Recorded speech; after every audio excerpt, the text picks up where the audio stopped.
الله الرحمن الرحيم رب اشرح لي صدري ويسر لي أمري واحلل عقدة من لساني يفقهوا قولي.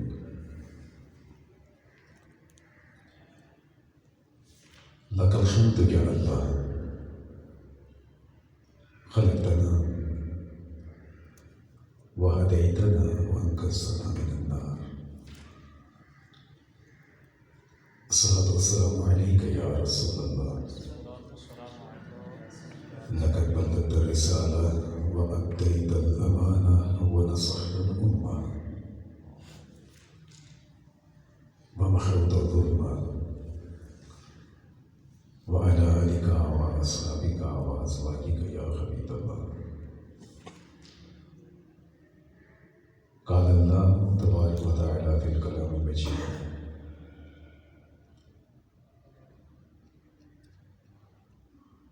وشفاء لما في الصدور.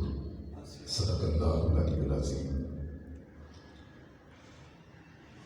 وقال في مقام آخر: هذا كتاب أنزلناه مبارك.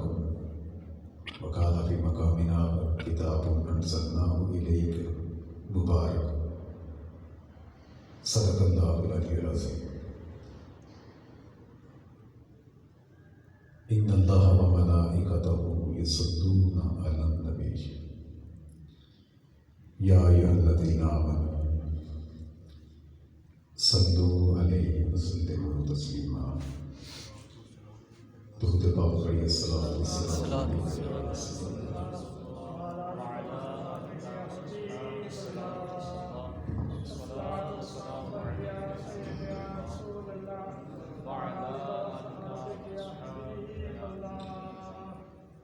مولاي صل وسلم دائما ابدا على حبيبك خير الخلق كلهم منزه عن شريك في محاسنه فجوهر الحسن فيه غير منقسم. يا رب بالمصطفى بلغ مقاصدنا واغفر لنا ما مضى يا واسع الكرم. الله جل جلاله وعم نواله وأعظم ذكره وأتم برهانه وأجل شانه کی حمد و ثنا اور سرور کائنات مغفر موجودات زینت بزم کائنات قائد المرسلین خاتم النبیین احمد مجتبیٰ جناب محمد مصطفیٰ صلی اللہ علیہ وسلم کی بارگاہ اقدس میں ہدیہ درود و سلام عرض کرنے کے بعد اللہ کریم کی بارگاہ میں دعا ہے کہ ہم سب کو قرآن اور سنت کی سمجھ عطا فرمائے. سامعین محترم، آج کے درس کا موضوع ہے عظمت قرآن کریم قرآن کی روشنی میں. قرآن جو ہے یہ اللہ عز و جل کی وہ لائق کتاب کہ جس نے گزشتہ تمام پیغمبروں کی تمام کتب سماویہ کی تصدیق کی. ہر شے کا واضح کرو، وہ دنیا کا ہو وہ آخرت کا ہو. حتیٰ کہ اللہ عز و جل نے اپنا مفصل ترین تعارف جو ہے وہ قرآن میں کروایا ہے اور بتایا ہے. ایک جگہ فرمایا کہ انی انا اللہ، بے شک میں ہی اللہ. ایک جگہ ارشاد فرمایا کہ اللہ لا الہ الا ہو، اللہ وہی ہے کہ اس کے سوا کوئی معبود ہے ہی نہیں. ایک جگہ فرمایا کہ وَإِلَٰهُكُمْ إِلَٰهٌ وَاحِدٌ لا الہ الا ہو. اے سننے والو، تمہارا الہ ایک ہی ہے اور وہ اللہ ہے اور اس کے سوا کوئی معبود نہیں. اللہ عز و جل نے قرآن کے شروع میں ہی ارشاد فرمایا کہ الحمدللہ رب العالمین، جتنی بھی تعریفیں ہیں وہ سب اللہ کی ہیں۔ اللہ کون؟ تمام جہانوں کا پالنے والا۔ قرآن رب عز و جل کا ایک ایسا کلام جس کے بارے میں اللہ عز و جل نے خود قرآن میں ارشاد فرمایا، الرحمن علم القرآن خلق الانسان علمہ البیان۔ رحمان وہ جس نے اپنے بندے خاص کو قرآن کی تعلیم دی۔ اور ایک جگہ اللہ عز و جل نے یہ ارشاد فرمایا کہ لا ریب فیہ، قرآن میں کوئی شک نہیں۔ پھر ارشاد فرمایا ان کنتم فی ریب مما نزلنا علی عبدنا، اگر تمہیں شک ہے اس میں جو ہم نے اپنے بندے پر نازل کیا، فَأْتُوا بِسُورَةٍ مِّن مِّثْلِهِ، تو اس قرآن جیسی، اس کلام جیسی، اس منزل شدہ جیسی کوئی ایک صورت ہی لے آؤ۔ اور یاد رکھیں کہ یہ چیلنج، یہ اعلان صرف اس دور کے لیے خاص نہیں، بلکہ قیامت تک آنے والے ہر ایک منکر قرآن کو یہ چیلنج ہے اور رب کا حکم ہے کہ اگر تمہیں اس کے بارے میں شک ہے تو قیامت تک کوئی اس جیسی کوئی ایک صورت ہی لے آؤ۔ اور یہی بات ولید بن مغیرہ، زبردست قسم کا وہ شاتم رسول تھا، صلی اللہ علیہ وسلم، گستاخ تھا، حضرت خالد بن ولید رضی اللہ تعالی عنہ کا والد۔ حج کے موقع پر سرکار دو عالم صلی اللہ علیہ وسلم کا یہ معمول مبارک تھا کہ سرکار دو عالم صلی اللہ علیہ وآلہ وسلم جو حضرات باہر سے آتے قافلے حاجیوں کے، تو سرکار دو عالم صلی اللہ علیہ وسلم انہیں حج کی تبلیغ کیا کرتے تھے۔ تو ولید جو تھا، ایک بار سرکار دو عالم صلی اللہ علیہ وسلم نے اس کی دعوت کی، سرکار دو عالم صلی اللہ علیہ وسلم کی بارگاہ میں حاضر ہوا۔ پہلے تو شش و پنج میں مبتلا تھا کہ جاؤں یا نہ جاؤں۔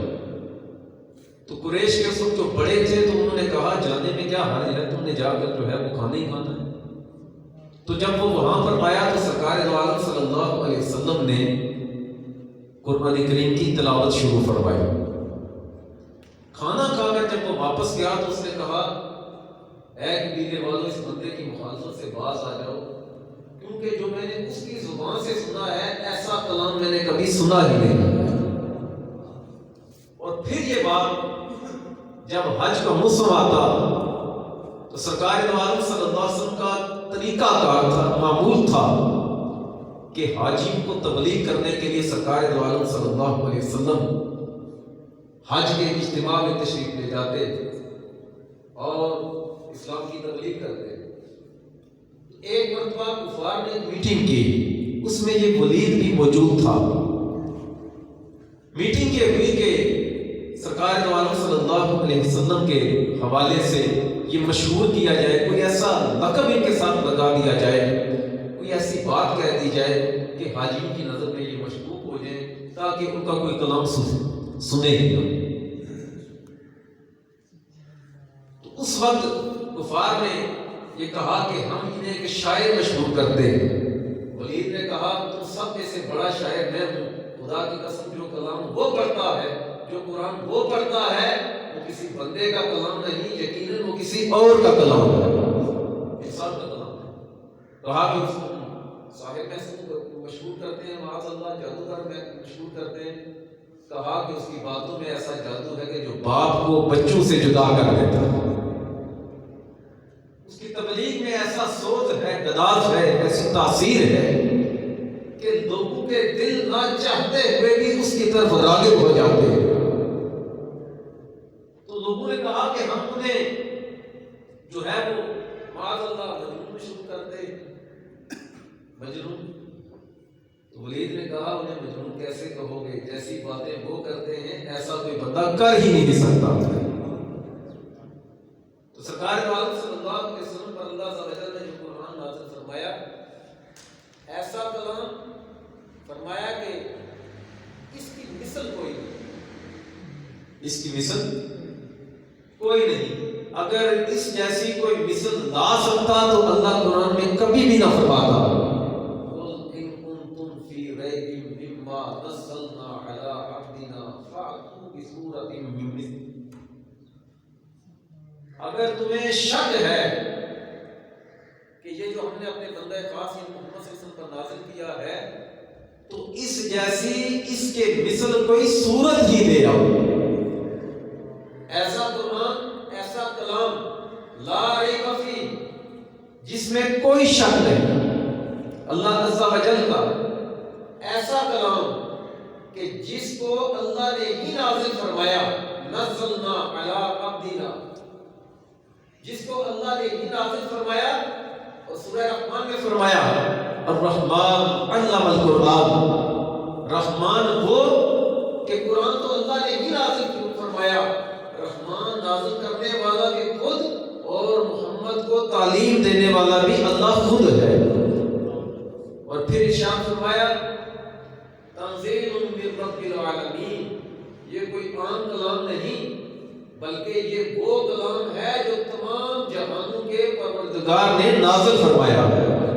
ایک جگہ ارشاد فرمایا کہ قرآن کی جو حیبت ہے کوئی عام کلام نہیں، فرمایا کہ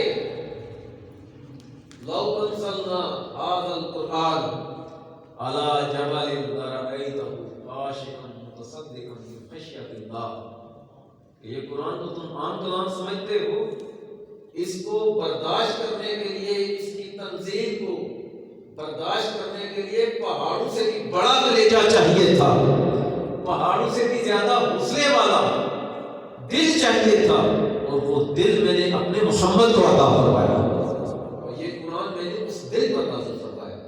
پھر اللہ عز و جل نے ارشاد فرمایا یہ قرآن کوئی عام کتاب نہیں، اللہ نے ارشاد فرمایا سورہ ابراہیم میں کتاب انزلناہ الیک لتخرج الناس من الظلمات الی النور، محبوب یہ قرآن ہم نے جو آپ پر نازل کیا ہے نا، کیوں نازل فرمایا ہے؟ فرمایا اس لیے نازل فرمایا ہے کہ اس کے ذریعے سے آپ اندھیرے دلوں کو روشنی عطا کریں، لوگوں کو اندھیرے سے نکالیں اور نور نگر کی طرف لے جائیں۔ پھر ایک جگہ اللہ عز و جل نے ارشاد فرمایا کہ یہ جو قرآن ہے، بلکہ حدیث مبارکہ مسلم شریف، اللہ عز و جل نے ارشاد فرمایا حدیث قدسی ہے، اللہ نے ارشاد فرمایا محمد منزل، میں نازل کرنے والا کتاب مبارک، ایک ایسی کتاب جو مبارک ہے، لا یغسلہ الماء، دنیا کا کوئی پانی اسے دھو نہیں سکتا۔ مطلب ہمارا کیا کہ آج تک جتنی بھی کتابیں میں نے نازل فرمائی، جتنا بھی کلام اتارا، تورات ہے، زبور ہے، انجیل ہے، ادریس علیہ السلام کے صحیفے ہیں، ابراہیم علیہ السلام کے صحیفے ہیں، موسیٰ علیہ السلام پر جو صحیفے نازل فرمائے، تمام کی تمام کتابوں میں لوگوں نے رد و بدل کیا، لا یغسلہ الماء، زمانے کے ہیر پھیر میں ان میں تبدیلیاں کی، لیکن اے محبوب جو قرآن میں تمہیں دوں گا نا، زمانہ بدل سکتا ہے لیکن میرا کلام نہیں بدل سکتا۔ وجہ اِنَّا نَحْنُ نَزَّلْنَا الذِّکْرَ وَإِنَّا لَهُ لَحَافِظُونَ، وجہ یہ ہے کہ پہلی امتوں کے سپرد کیا گیا تھا ان کتابوں کی حفاظت کا ذمہ، لیکن محبوب جو تم پر قرآن اتارا ہے نا، یہ اتارا بھی ہم نے ہے، اس کی حفاظت بھی ہم خود کریں گے۔ زمانے میں تبدیلی آئے، وقت بدل جائے، لوگوں کے حالات بدلے، لوگوں کی سوچیں بدلے، کوئی اس میں تبدیلی کرنا چاہے بھی تو تبدیلی نہیں کر سکتا۔ کیوں؟ کہ اس کی حفاظت کا ذمہ ہم نے خود لیا۔ تو قرآن اللہ عز و جل کی طرف سے ایک ایسا تحفہ، قرآن کو اللہ عز و جل نے قرآن ہی میں نور بھی کہا۔ قرآن برہان بھی ہے، قرآن دلیل بھی ہے، قرآن رب کا کلام بھی ہے، اور قرآن ایک ایسا رب کا کلام کہ جس سے ظاہر کو بھی شفا ملتی ہے، اللہ باطن کو بھی شفا عطا کرتا ہے۔ قرآن رحمت بھی ہے کہ جو بندہ پڑھتا ہے رب کی رحمتوں کا نزول ہوتا ہے۔ اللہ عز و جل نے جتنے بھی انبیاء بھیجے، جتنے بھی انبیاء اس دنیا میں تشریف لائے، اللہ عز و جل نے ہر نبی کو کوئی نہ کوئی معجزہ دیا، سب سے اس کے دور کے موافق۔ مثلا حضرت موسیٰ علیہ السلام کے دور میں جادو کا زیادہ عروج تھا، بڑے بڑے جادوگر تھے، تو ان کے مقابلے کے لیے ان کی جو جادو کو غلط ثابت کرنے کے لیے، اس باطل کو ختم کرنے کے لیے اللہ عز و جل نے موسیٰ علیہ السلام کو 9 معجزات عطا فرمائے۔ عیسیٰ علیہ السلام کے دور میں طب بڑا عروج پر تھا، اور کوڑ کا مرض، اندھا پن کا مرض، یہ بہت عروج پر تھا، اور یہ جو چمبل کا مرض ہے یہ بھی بڑا عروج پر تھا۔ تو اللہ عز و جل نے اس دور کے مطابق عیسیٰ علیہ السلام کو جو معجزے عطا کیے، آپ کوڑے بندے پر ہاتھ پھیرتے تو اللہ سے شفا عطا کرتے، آپ اندھے کی آنکھوں والی جگہ پر، ایک تو ہے آنکھیں ہیں روشنی نہیں، ایک ہے آنکھوں کے ڈیلے نہیں، عیسیٰ علیہ السلام ہاتھ پھیرتے تو آنکھوں والے کو اللہ روشنی عطا کر دیتا، جس کے ڈیلے نہ ہوتے اللہ ڈیلے بھی عطا کر دیتا اور بینوں میں نظر بھی عطا فرما دیتا۔ ایسا تھا تو حضرت داؤد علیہ السلام کے دور میں جنگوں کا دور تھا، طالوت اور جالوت کی جنگوں کے معاملات، تو اس دور میں جنگی لباس تیار کرنے کے لیے جہاں پر لوگوں کو کئی دن لگ جاتے، داؤد علیہ السلام کے ہاتھ میں لوہا آتا تو وہ آٹے کی طرح نرم ہو جایا کرتا ہے۔ اللہ نے عز و جل نے ہر دور کے موافق اپنے نبی کو معجزات عطا فرمائے۔ جس نبی کے دور میں جو چیز عروج پر تھی، اس کے موافق اللہ عز و جل نے معجزات عطا فرمائے۔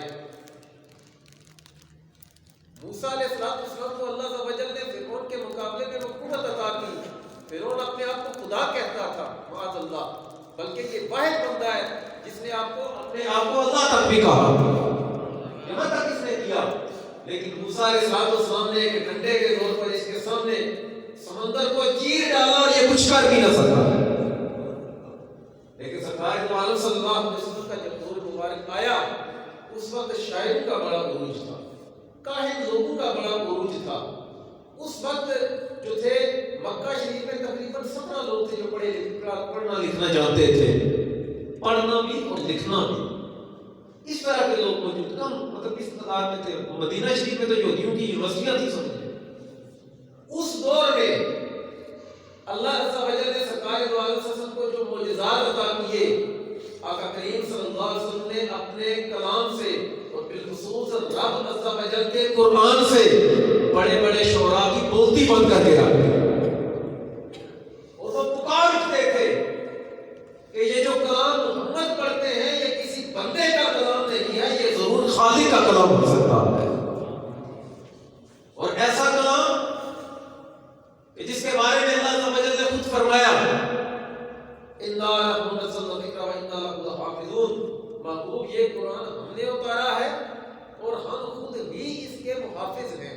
میں بات اس پر کرنا چاہتا ہوں، گزشتہ دنوں اس میڈل میں قرآن کی بے حرمتی کا معاملہ ہوا، آپ نے بھی سنا، قرآن کو معاذ اللہ جلایا گیا یا جلانے کی کوشش کی، تو وہ سمجھتے ہیں کہ جلا دیا تو ختم، وہ سمجھتے ہیں کہ یہ کام کر دیا تو قرآن کی عزت ختم۔ اب انہوں نے ادھر کام اس طرح کا کیا، خباثت کی، اور ادھر پورا عالم اسلام قرآن کی تلاوتوں سے گونج اٹھا، عظمت قرآن کے نعرے بلند ہوئے، اور پورا کا پورا عالم اسلام، بھلے کوئی مومن نماز پڑھتا ہے نہیں پڑھتا، بھلے کوئی مسلمان روزہ رکھتا ہے نہیں رکھتا، لیکن جب قرآن کی عزت کی بات آئی تو ایک بے عمل بندہ بھی کھڑا ہوا اور عظمت قرآن کے نعرے بلند کرنا شروع کر دیا۔ اور ہمارے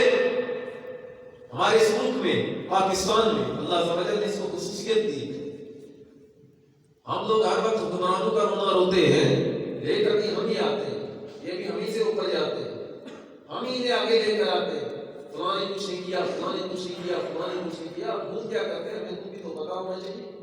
اپنی ذمہ داری تو نبھاؤ. کلکم مسئول، تم میں سے ہر ایک سے پوچھا جائے گا اس کی ذمہ داری کے بارے میں.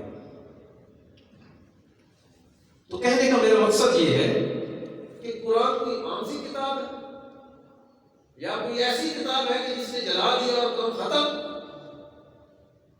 قرآن تو اللہ عز و جل کا ایک ایسا کلام ہے، ایسا کلام ہے، دنیا مٹ سکتی ہے، اللہ کا کلام نہیں مٹ سکتا ہے جب تک اللہ نہ چاہے. اللہ نے یہی غلطی کی. آپ تاریخ بغداد اٹھا کر دیکھیں، ہلاکو نے جو قہر توڑا اس وقت بغداد پر، سقوط بغداد ہوا، لاکھوں مسلمانوں کو شہید کیا گیا. حفاظ جو قرآن کے حافظ تھے ان کو پکڑ پکڑ کر ان کو جلایا گیا، ان کو کاٹا گیا، ان کو شہید کیا گیا. لائبریریاں جو ہے وہ جلا دی گئی، دجلہ کے فرات کے پانی میں پھینک دی گئی کتابیں. اور سب سے زیادہ اس کے جلائے گئے تو قرآن کے جلائے گئے. تو ہزاروں لوگوں کو جو اس نے جب قتل کر دیا تو اس نے چن چن کر اس کے قرآن کے لیے وہ جلائے اور اعلان کیا کہ کوئی حافظ زندہ نہ رہے، کوئی قرآن کا نسخہ جو ہے وہ باقی نہ رہے. سپاہی جب چن چن کر لاتے، حافظوں کو شہید کرتے، قرآن کے نسخے جلاتے. جب سے پتا چلا کہ آخری حافظ بھی اس دنیا سے چلا گیا، شہید ہو گیا، تو اس نے زور سے اعلان کیا، اپنے لشکر کو مخاطب کر کے ہاتھ بلند کر کے کہا کہ آج قرآن دنیا سے مٹ گیا. اس میں یہ الفاظ کہنے کی دیری تھی. جو زخمی تھے، جو شہید تھے، ان شہیدوں کے اجسام میں سے ایک بچہ، روح نکل رہی، زبان سے جاری ہے، پڑھ کیا رہا ہے، بسم اللہ الرحمن الرحیم، الحمدللہ رب العالمین الرحمن الرحیم. ہلاکو تو ہماری روح تو نکال سکتا ہے، ہمارے دلوں سے قرآن کو نہیں نکال سکتا. اور قرآن جو اللہ نے نازل فرمایا نا، فرمایا کہ یہ ذکر ہم نے ہی اتارا ہے اور ہم ہی اس کے محافظ ہیں. تو اللہ عز و جل نے اس کی حفاظت کا بڑا عجیب سا انتظام رکھا، بڑا عجیب سا.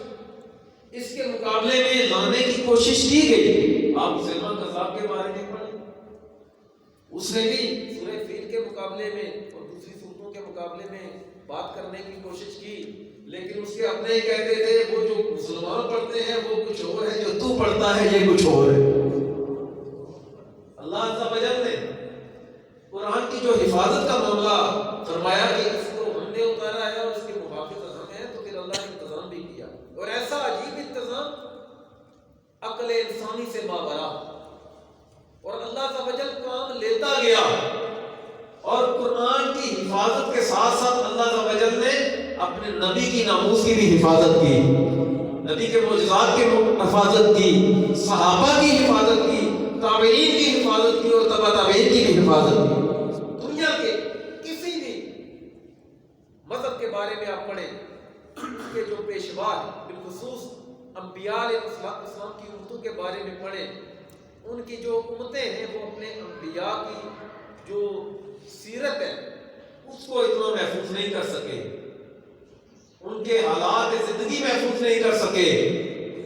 قربان جائیے صحابہ پر جو سرکار کو اتنے غور سے دیکھتے تھے، اتنے غور سے کہ داڑھی شریف میں، داڑھی مبارک میں بال مبارک سفید کتنے ہیں، صحابہ وہ بھی گن لیا کرتے تھے. صحابہ کے بارے میں آپ پڑھیں نا تو صحابہ کو یہ نہیں پتا تھا کہ سرکار دو عالم وسلم کے بال مبارک داڑھی شریف کے وہ سفید کتنے تھے، آقا کھاتے کیسے تھے، پیتے کیسے تھے، سوتے کیسے تھے، چلتے کیسے تھے.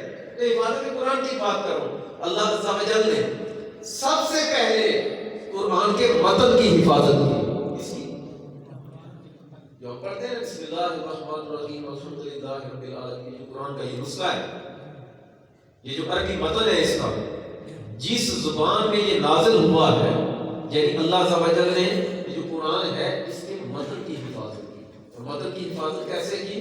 سب سے پہلے اللہ عز و جل اس قرآن کو سرکار کو یاد کروایا کرتا تھا. اور اللہ تعالیٰ نے فرمایا ہے کہ ارشاد فرمایا محبوب جلد جلد زبان ہلانے کی ضرورت نہیں، ہم نے اتارا بھی ہے تمہیں یاد بھی ہم خود ہی کروائیں گے۔ پھر اللہ عز و جل نے کیونکہ قائم کرنا مختصر اثر جہاں پر اللہ نے قرآن کے متن کی حفاظت کی، متن کی حفاظت پہلے سرکار دو عالم صلی اللہ علیہ وسلم پھر سرکار لکھواتے تھے، صحابہ کرام لکھتے بھی تھے اور سرکار دو عالم صلی اللہ علیہ وسلم کی بارگاہ میں بیٹھ کر قرآن حفظ بھی کیا کرتے تھے۔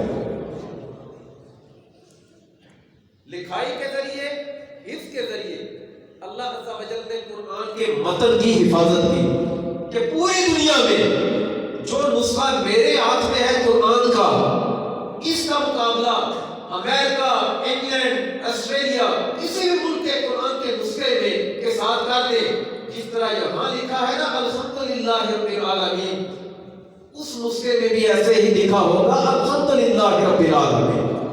جتنے کلمات اس نسخے میں اتنے ہی کلمات اس نسخے میں ملیں گے۔ یہ محنت ہے اس صحابہ کی اور کرم ہے اللہ کا اور اس وعدے کا نباہ ہے جو اللہ عز و جل نے قرآن میں کیا ہے کہ قرآن اتارا بھی میں نے ہے، حفاظت بھی میں اس کی خود ہی کروں گا۔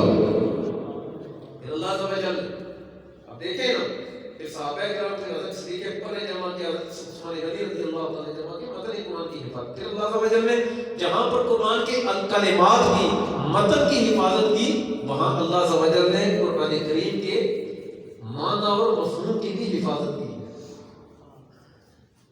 جنت کا مطلب جنت ہی ہے، دوزخ کا مطلب دوزخ ہی ہے،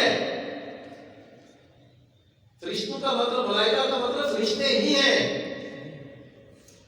فرعون کا مطلب وہ شخص ہی ہے مخصوص، موسیٰ علیہ السلام کا مطلب اللہ کے نبی ہی ہیں، عیسیٰ علیہ السلام سے کا مطلب اللہ کے نبی عیسیٰ علیہ السلام ہی ہیں، کچھ اور نہیں۔ اور ان باتوں پر امت کا اجماع ہے۔ جس میں ٹکرانے کی کوشش کی، جیسے نیچری، آپ اس مندر کو سر سید احمد خان کہتے ہیں، سید احمد خان کہتے ہیں، یہ بندہ نیچری تھا، اور یہ موسیٰ علیہ السلام کے معجزات کا، یہ جنت کا، دوزخ کا، فرشتوں کا یہ بندہ انکار کرتا تھا، کہتا ہے یہ جو قرآن میں فرشتوں کا کہا گیا ہے، جنت کا کہا گیا، دوزخ کا کہا گیا، یہ مثالیں ہیں، یعنی کچھ اور مفہوم بیان کرتا تھا۔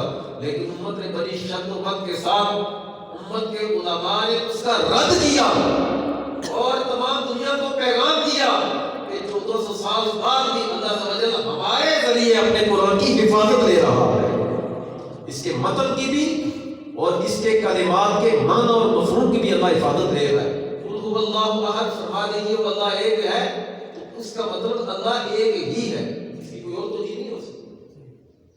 پھر اللہ عز و جل نے جہاں قرآن کے متن کی حفاظت کی، جہاں متن کے معنی اور مفہوم کی حفاظت کی، وہاں پر اللہ عز و جل نے وہاں پر قرآن جس زبان میں نازل ہوا ہے، اللہ عز و جل نے اس عربی زبان کی بھی حفاظت فرمائی ہے۔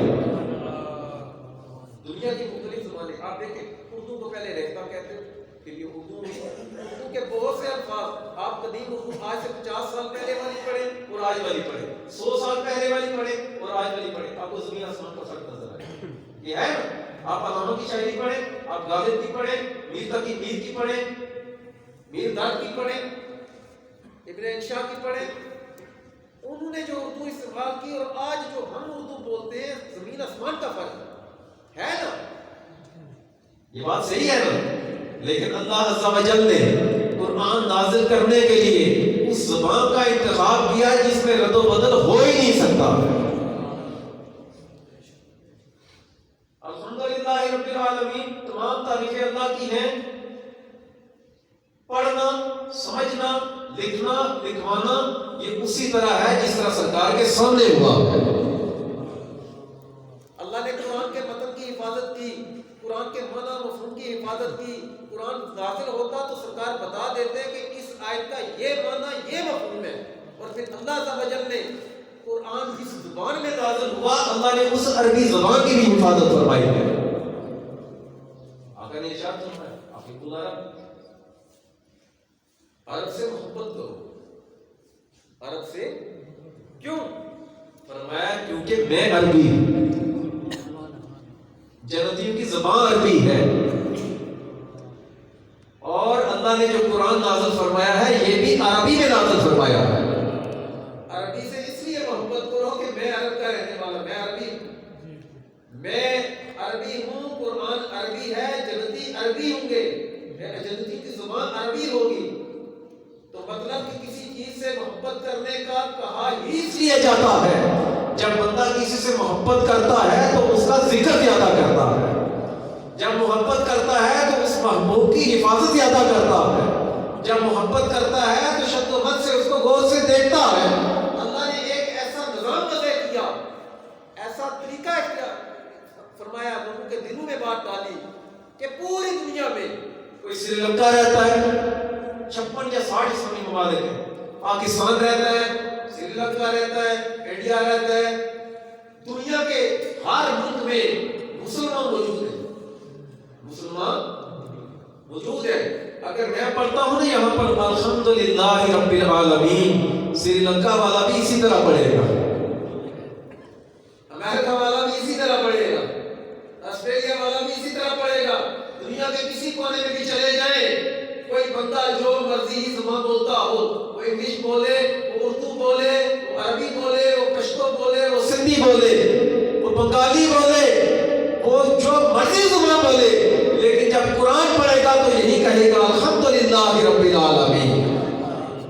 قرآن کی حفاظت کا اللہ سبحانہ نے ایک طریقہ رکھا کہ مسلمان جو کلمہ پڑھتا ہے، کلمہ بھی اللہ نے عربی زبان میں رکھا، حفاظت کا ایک طریقہ۔ پھر اللہ عز و جل نے جہاں پر قرآن کی جو ہے وہ زبان کی حفاظت کی، وہیں پر اللہ عز و جل نے قرآن کی عملی صورت کی بھی حفاظت کی۔ مثلا اللہ عز و جل کے حبیب علیہ السلام پر اللہ تعالیٰ نے قرآن نازل فرمایا، فرمایا اقیم الصلاۃ، نماز پڑھو۔ اور نماز کیسے قائم کرنی ہے؟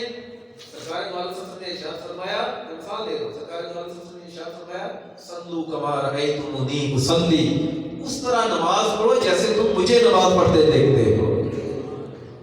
عملی صورت کہ قرآن نے زکات کا کہا، قرآن نے نماز پڑھنے کا کہا، قرآن نے جہاد کا کہا، آقا کریم صلی اللہ علیہ وآلہ وسلم نے عمل کر کے دکھایا کہ اللہ یہ فرما رہا ہے۔